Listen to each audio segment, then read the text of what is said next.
திமுக உறுப்பினர்கள் மீதான சஸ்பெண்ட் நடவடிக்கை திரும்பப் பெறப்படாததை கண்டித்து மாவட்டம் தோறும் கண்டன கூட்டங்கள் நடத்தப்பட உள்ளதாக எதிர்க்கட்சித் தலைவர் மு.க.ஸ்டாலின் தெரிவித்துள்ளார். சென்னையில் செய்தியாளர்களை சந்தித்த அவர் இவ்வாறு கூறினார். அடுத்த கட்ட நடவடிக்கை நாங்கள் நேற்றைக்கு கண்டன கூட்டம் நடத்தியிருக்கிறோம். வருகிற 25ஆம் தேதி மதுரையில் கூட்டம் நடத்த போகிறோம். 26ஆம் தேதி கூட்டம் நடத்துகிறோம்.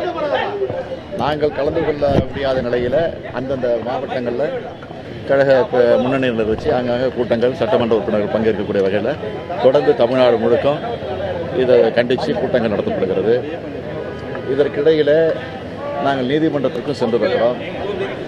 நீதிமன்றம் 1ஆம் தேதி இது குறித்து விசாரிப்பதாக நேற்றைக்கு உத்தரவிட்டிருக்கிறது. எனவே அது வருகிற வரையில் பொறுத்திருந்து அதற்கு பிறகு உரிய நடவடிக்கை.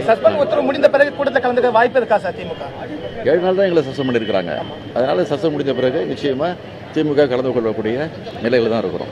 தமிழக ஆளுநரை சந்திக்க திட்டமிட்ட சட்டமன்ற இந்த மாதிரி நடவடிக்கை குறித்து தமிழக ஆளுநர் சந்திக்கிறதுக்கான நடவடிக்கை எதுவும் திமுக தலைமை திட்டம் இது வரைக்கும் இல்லை. ஒருவேளை அப்படி ஒரு சூழ்நிலை வந்தால் தேவைப்பட்டால் நிச்சயம் சந்திப்போம்.